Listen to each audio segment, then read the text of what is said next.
going to say.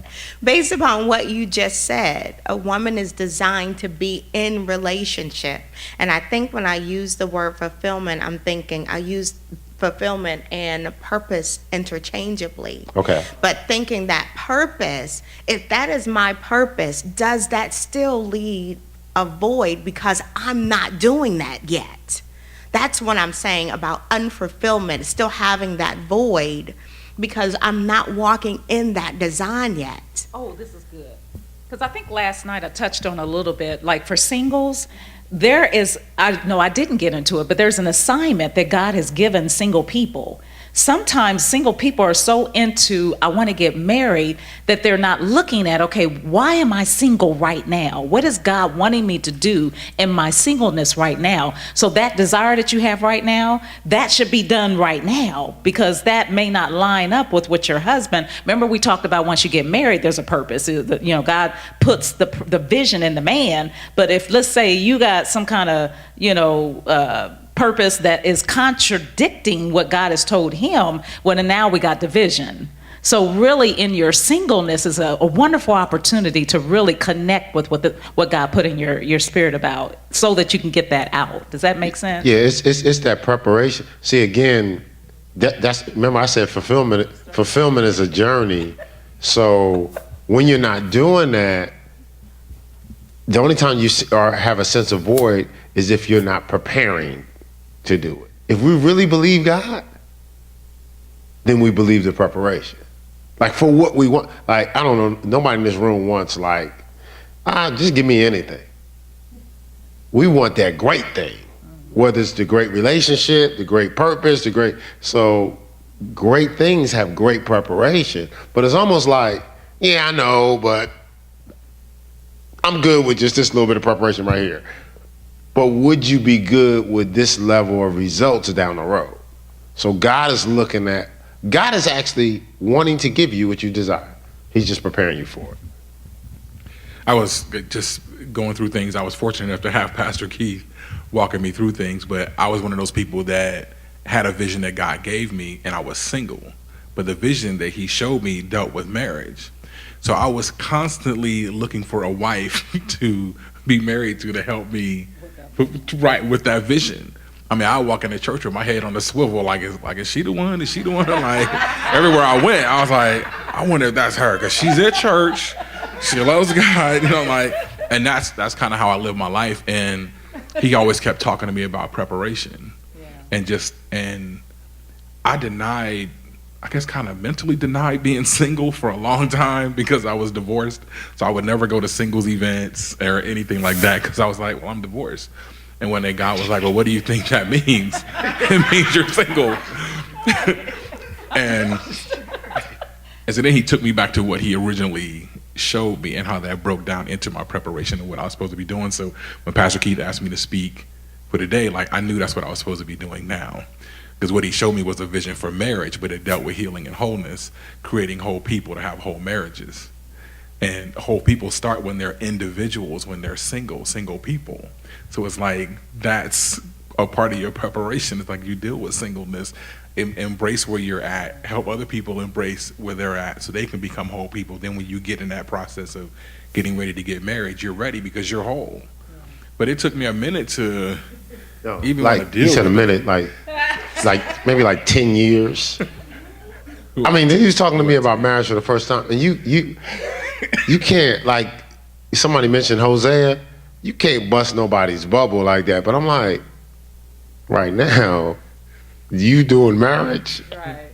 He wouldn't be credible. No one would even see him as credible because it's like, well, how are you going to try to tell me how to be married and you single? So I mean. Single coming out of a divorce. Right. So he's embracing, God is setting him up for what he told him, but I'm going to say, I'm going to give you 10 to even embrace the stage. Like God knows what we need. Like I didn't start out ministry in seminary school.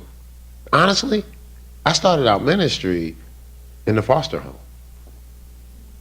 But I would have never told you that in the foster home.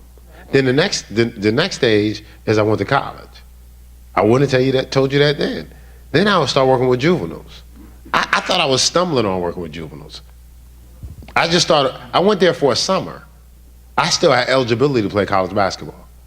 I just went there for a summer, and I was telling the story. Oh, I just fell in love with the kids. No, I was being prepared for ministry. Those kids that I work with, I was 21. The kids that I work with, the oldest kid right now is 47.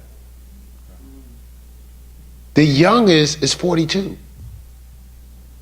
You see, so I didn't go the route. I mean, I ended up going to schools and stuff like that, but God was preparing me for ministry the whole time. But I'm looking for what they say you're supposed to do. You see what I'm saying? As opposed to just embracing God knows what you need. He loves you and he knows what you need. And so I'm going to say, it took like 10 years to realize God has been working on it the whole time.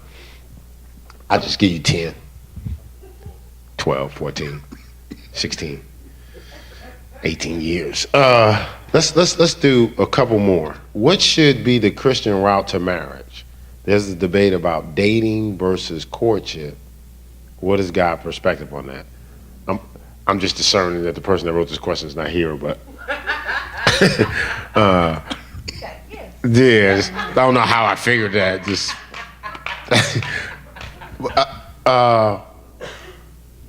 Devin said something. He said he really believes a lot more people should be here, which of course, I believe that too.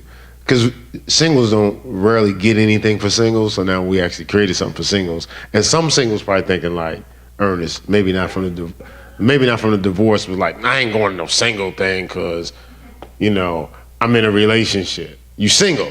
Right. Or I ain't about dating. I ain't trying to get with nobody.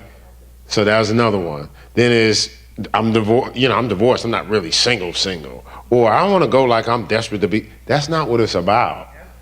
It's what Devin was saying. It's learning the number one thing that's challenging for everybody. When we did the Bible study on relationships, we had more people here than we ever had. Actually, that's the greatest turnout we had on Wednesday. Sure was. Because we got the conference line, so folk be at the crib like, I just call in. Just like I'm there. Yeah. Folks showed up for relationships. Why?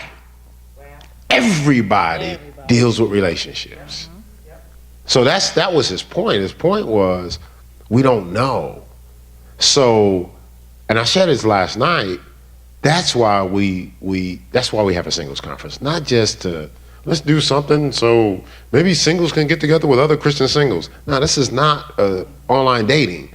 This is, folk, you have an advantage if you're single.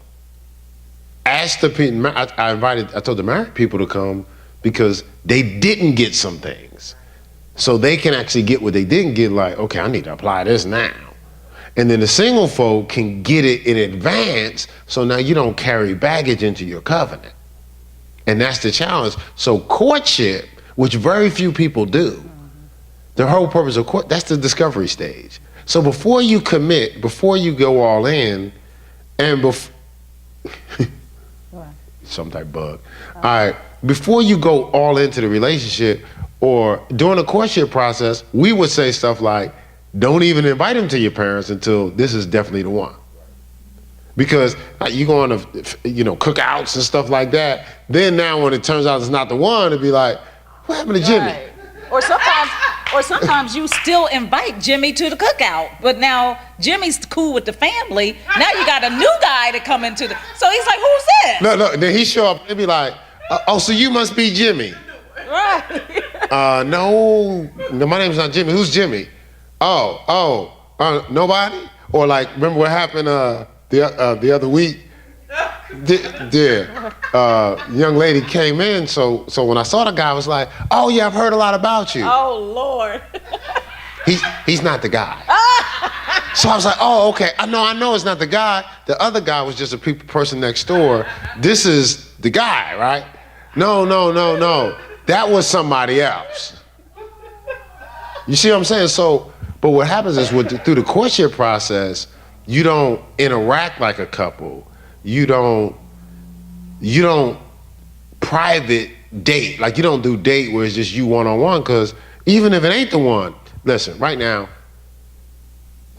Right now, get in a car, somebody you ain't thinking about, but they single, you single, may not be, drive from here to California. By the time you get to California, you're in a relationship. Because you're designed, I didn't get into it, I was gonna get into it, I may get into it a little bit tomorrow, but you got the oxytocins, you got your serotonin, you got all these hormones, chemicals that start to be affected when you're around someone else. The opposite sex. The opposite sex. So it ain't got nothing to do necessarily if they the one. And then once those emotions kick in, they gotta be the one. Because that drug, that hormone, that cuddle hormone kick in, you wanna cuddle. You ever been with somebody? It is a cuddle hormone. You ever been with somebody, you be like, oh, he's not really all that attractive. And then all of a sudden, oh, but he don't look half bad. Before you know What it, happened is you done got drunk. I mean, you done got high. Like, because, it's morphine in some of those that starts to affect in your chemicals. It gets in you through your own body. I mean, it's the same thing that happens that has your child wanting to breastfeed. Same thing happens. So you don't know this stuff, and you're like, well, something about the person. Yeah, something about the person. You spend all that time with them. So what you want to do is you don't want your emotions to be triggered. Like I'll tell the young ladies, I said, listen, don't keep yourself protected because you're gonna be looking at the wedding dress so he take you out to eat. Mm-hmm. Like, but the guys, I'm gonna help you. Guys don't need their emotions to check you out. They don't need to even use their heart for that. But your heart is triggered. Mm-hmm. And then now you're thinking about, this is probably gonna be long term, but the guy's like, I don't know. Right. Maybe not. So courtship does that. Courtship says, what we do is we have everybody put everything on the line. Mm-hmm. So people walk in my office, especially in Ohio, they be like, well, we want to go through counseling, we're engaged, we're gonna be married at such and such time. I said, well, with all due respect, if that's what you guys want to do, fine, I'll give you what you need for that. I said, but if you want to go through the process that we have, I can't guarantee you even gonna want to be together. I can't even, and if it's okay, I would offer to them, could we start the right way?